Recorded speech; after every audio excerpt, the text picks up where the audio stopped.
Guild Wars, Sea of Sorrows. Chapter 25. The Nomad 2 rested in her lines at the Lion's Arch Pier, sails half-furled and the Creadan flag waving proudly from her highest mast. The captain's council had placed a guard on the dock, supposedly to make sure the Cretans didn't enter the city and cause trouble, but Kobaya knew the guard was more to protect the Nomad 2's crew than to keep the city safe. The news that Prince Adair was gathering a navy in Port Noble had spread, and Lion's Arch was buzzing like a hornet's nest. It had taken them 2 days to decide where to meet, but Kobaya stuck to his guns and insisted that the Cretans come to the main pavilion rather than having the meeting aboard their ship. Said replied through messengers with a caveat. She'd come ashore and speak with the Commodore only in the company of 2 other captains, Nodobi and Hedda, rather than at a full gathering of the council. Remembering the paperweight incident, Kobaya had given in to her demand. The pavilion where the captains met was larger now, old wooden pillars and thatched roof replaced by smooth plaster walls within the graceful framework of a ship of the line. With a regal view from the top of a high incline, the council windows looked out over the busy harbor. The building's balcony on the other side provided a view of the city's trade area. Kobaya stood on the balcony, watching as a tight-knit group approached through the broad city streets. They paused in the plaza, where the tall statue of a lion leapt over a fountain shaped like the Tyrian coast. Kobaya leaned over the railing, watching as they drew closer. The Lion Guard escorted a small group of sailors from the Nomad 2 to the pavilion, ignoring or shouting down the detractors who lined the city streets. Kobaya spied Isaye at the center of the group. She wore the pale coat of the Creadan Navy, with a wide baldric of green across her chest and a broad-brimmed hat atop her smooth mahogany hair. Her baldric was light on trinkets, holding only 2. An indication that she was newly appointed to her position in the Navy. Despite the twisted emotions running through his veins, Kobaya couldn't help staring. She was still beautiful, though her dark ponytail was streaked with gray and her face was creased with a gentle serenity. Isaya's green-gold eyes still struck the core of Kobaya's heart. What had happened on that day? When he'd found her in an inn-room with another man. Kobaya knew several of the sailors walking with her, but it was Ayasee's new first mate who drew his attention. He raised an eyebrow. The Creadan man was tall and strong, broad of shoulder with caramel-colored eyes and a light mustache. His hair was curly, a dark brown shot through with sun-bronzed red. He had a rifle strapped across his back, and at his side he wore a mace-like scepter made of iron and brass. He, too, wore the Creadan uniform, but his baldric had far more small medals and trinkets than Isaye's. The man might not have outranked her, but he'd clearly been in the military far longer, and far more notably than she. "Who's that?" he asked. "Sycox. First mate." "Huh. His name's, eh?" The Char grunted, looking at the crew manifest they'd been given for the meeting. "Tenzin Moran?" Turning to look at him, Kobaya blurted, "Moran? Hey, yeah, I've heard of him. That's all, Ash's son. He's, what, 15 or so years younger than you?" The engineer chuckled to himself. Old Ash used to brag that his kid back home was some kind of Creadan hero, a real gold star with lots of medals for valor and bravery. Earned them for fighting centaurs in the Shiver Peaks. Ash used to say he was one of their best sharpshooters. Now I guess he's in the Creadan Marines. Marines? Faye? Those aren't real sailors. Best watch it. Marines are mean. They'll wait till us sailors take them to shore, and then they'll turn around and eat our faces off. The Char winked. Pausing to think for a moment, Kobaya asked hopefully, "Did Tenzin ever fight in Ascalon? Does he have any problem with Char?" "No." Sycox shook his head. "Not that Moran ever mentioned." "Damn," Kobaya muttered. He glanced back down at the small group now climbing the steps toward the pavilion. I guess I'll have to find some other reason to hate him. Downstairs, the wide oak doors swung open to allow the clustered knot of Creodan sailors entrance. The lion guard held the citizens back until the doors could be closed again.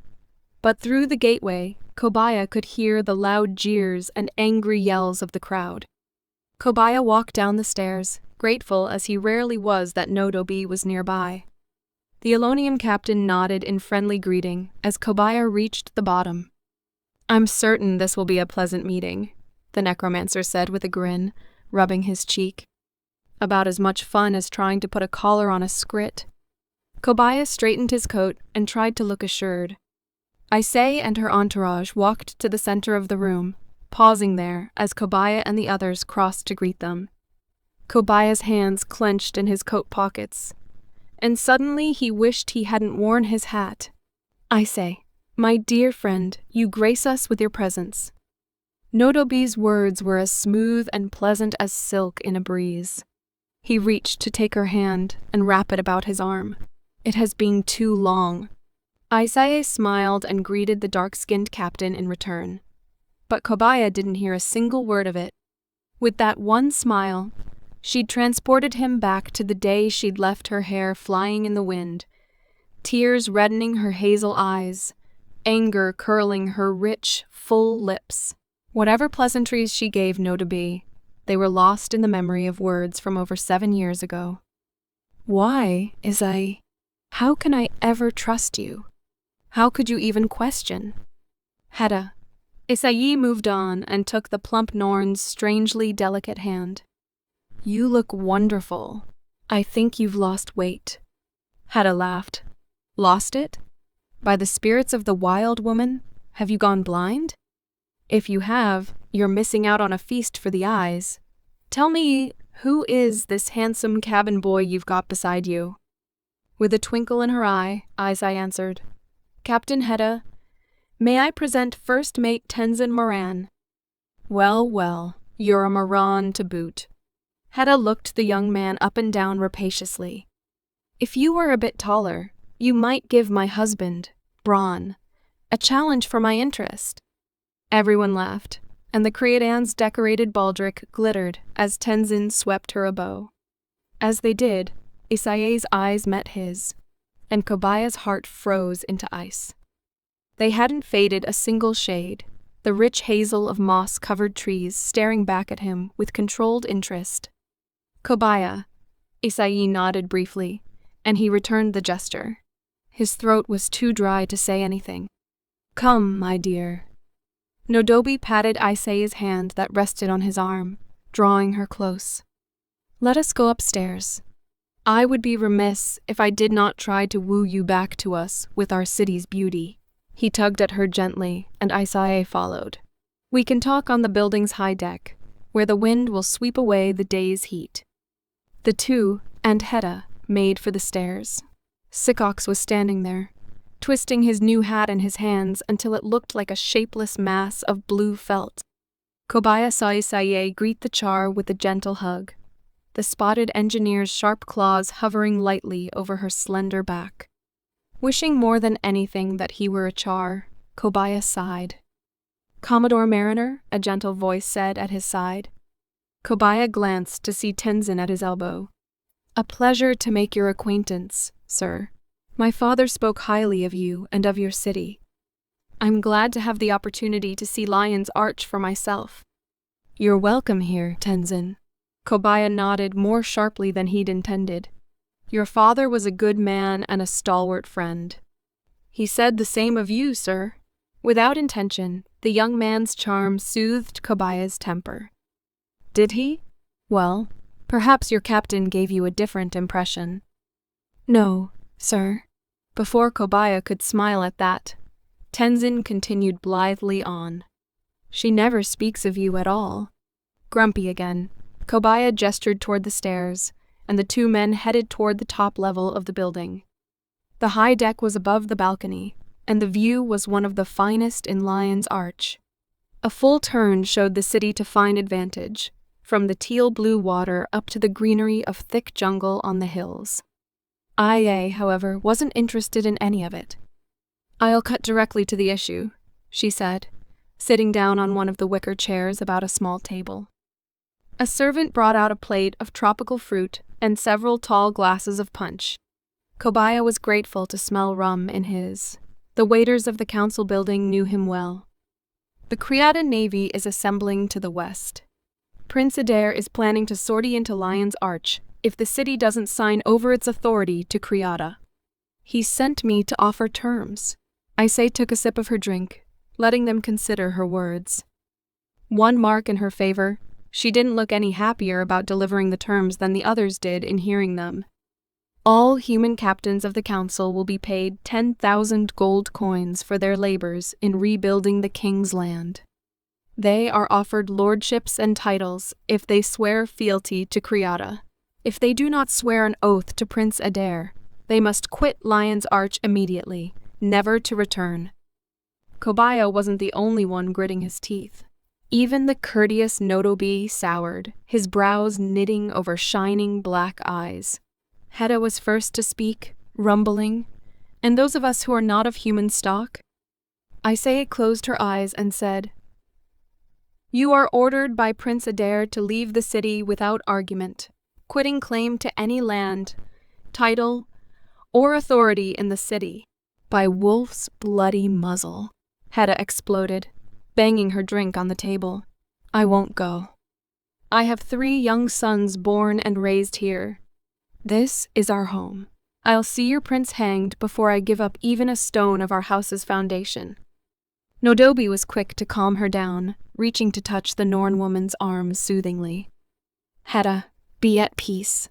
No one's going to let them drive us out of Lion's Arch without a fight. He looked at Aisay, pursing his lips so tightly they appeared bloodless. Aisay, sweet lady. Prince Adair must know that his demands are unreasonable. You know as well as I that he has no intention of letting us surrender in peace, even if we are willing to give up the city. Aisay looked down, swishing her drink uncomfortably. His Highness would protest that his demands are entirely reasonable, given that the land has always been Creatan. He says, you're squatting upon it without leave. A murmur of disbelief rippled through the assembled captains, and Hedda had to choke back another exclamation. Aisay continued, as if saying something she'd been made to rehearse. It's his very public opinion that the Captain's Council should be paying him for the years you've been living in Creata without paying taxes. Hedda banged her empty glass on the table, making the servants scatter. Please, hear us out. Tenzin raised a hand to quiet the angry Norn. I can assure you that if we agreed with him, we wouldn't be this explicit with you. We aren't here to extract your surrender, nor do we expect you to bow down and kiss Prince Adair's feet. Iz and I. He glanced at her, but the dark-haired captain kept her eyes lowered. Tenzin hesitated and then went on. Please believe us, but as much as we can be, the Nomad is on your side. Feeling stifled for too long, Hedda burst out. What in the blood-soaked mists are we supposed to do? Fight a naval battle against Creata? That would be a battle they'd lose. Nodobi glowered darkly. Lion's Arch has the strongest navy in Tyria. We've fought dead ships and won. He can't honestly believe. Prince Adair has no plans to fight at sea. Deprecatingly, Aisay crossed her arms over her chest, and the little medals on her baldric jingled. The Creatan navy isn't going to fight yours in some kind of grand and glorious battle. Adair's going to blockade the harbor, driving off all trade, and soon enough, Lion's Arch will starve. That's when he'll send in the Seraph. Kobaya felt as though he'd been punched in the stomach. The Seraph? They'd bring the whole damn Creatan army? Lion's Arch is a naval power. We've never had to raise more than a city guard. They won't have to wait for us to starve. They'll overpower us in a month when the majority of their troops arrive.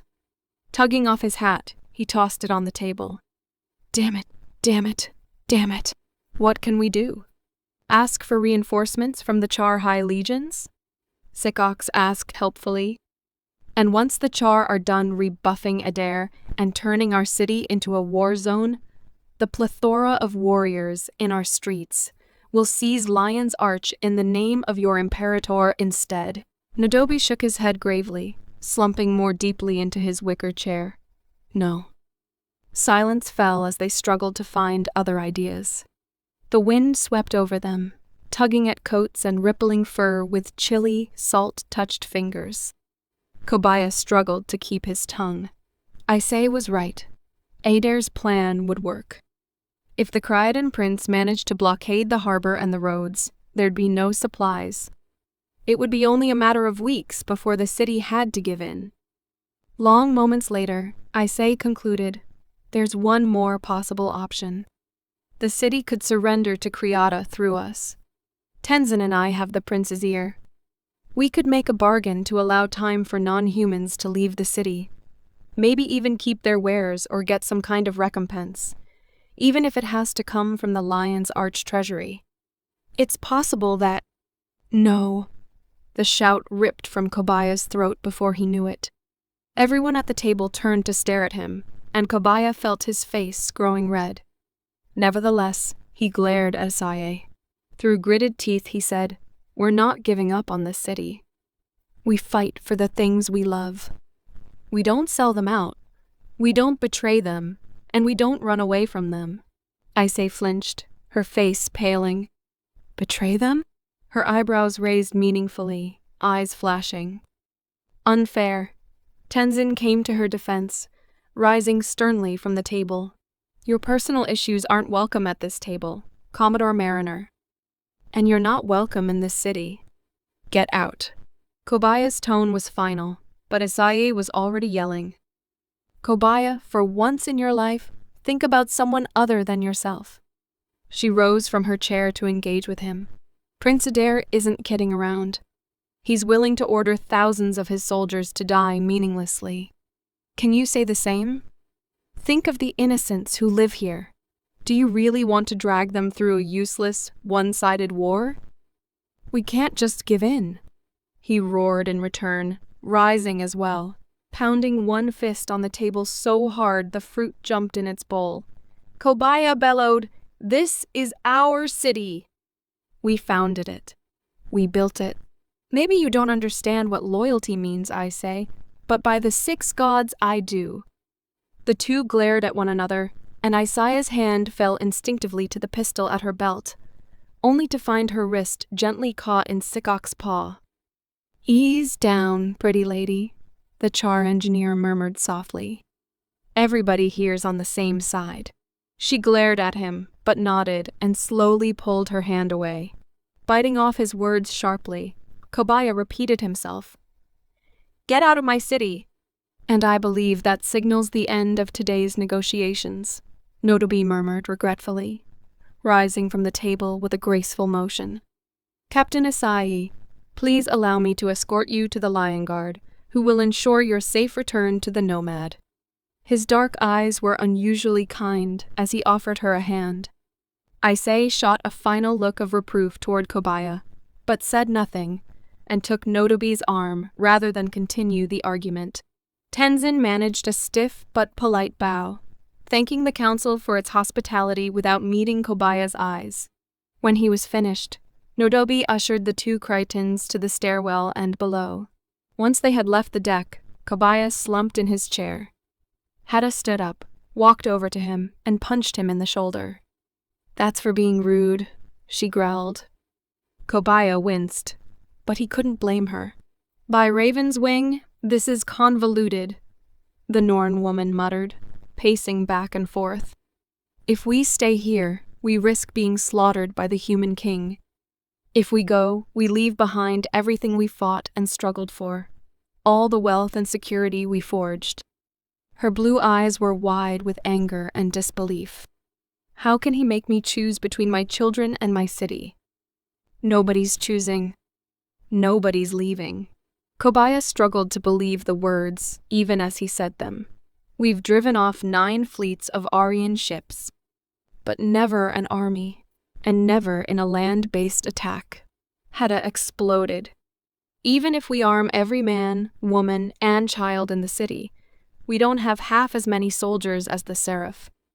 Sikok stepped in quickly, laying his hand on Hedda's shoulder with a gentle restraint. "It's all right, Hedda. We'll call a meeting of the full council. Those who wish to leave the city can do so by the Asura Gate." "No." Kobaya felt his stomach churn. "That'll be the first thing they manage. Dark tides. If I say came here by ship, that means it's probably already done." "What?" The others turned to stare at him. Lion's Arch was built on gold stolen from the Arcane Council of Radisum when they built a gate in King Beatty's city divinity's reach. The Asuran colleges have always held a grudge against Lion's Arch for that. If Adir's seriously planning to attack us, he's already negotiated with the Asuran Council. They'll shut off the gates. Sikok's eyes widened. "We'll be stranded. Hedda, send young Benedict to the Asura Gate platform. Tell him to check with Gatekeeper Yok and Apprentice Rowena and see if the gates still work." A deep anger plagued him. It felt as if the sand of security was being washed out from between his fingers. Frustrated, he said, "Heck, check and see if the two of them are still in the city." "I bet they're not." Hedda nodded, and the gesture made her heavy braids thump against her wide shoulders. She spun and strode toward the stairwell, her massive bulk making the deck shudder with each heavy step, hands unconsciously balled into fists. "Devious wretch, that Adir," Sikok snarled. "He's been planning this for a long time, hasn't he? He was just waiting for old Bade to die to kick it all off. Stupid human." He looked up quickly, adding, "No offense intended, of course." Kobaya pulled off his hat and tossed it disdainfully on the table. He ran his hands through his hair, mussing it up with frustration. "None taken.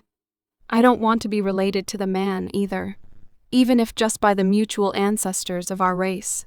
He sighed, struggling with the idea of a Creadan armada poised at the edge of their harbor.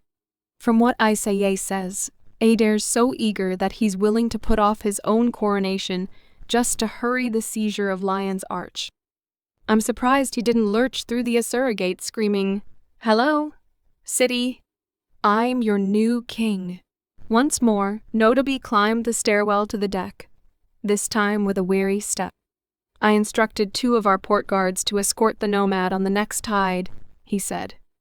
He gave Kobaya a slow smile and sat down in one of the wicker chairs. Taking up a piece of fruit, Notobi pressed his fingers into it, allowing the juice to run over his fingertips as he picked away the peel. Also, there was a scout downstairs from the lighthouse at Lion's Gate. He's already noted sails on the horizon. It appears that Prince Adir's armada is assembling. Apparently, he wasn't willing to wait and see if Isaye's mission would prove fruitful. Notobi's usually broad smile was wan. "It seems we're already trapped." "It'll be a fight, then." Kobaya crossed his arms grimly. "But that's all right.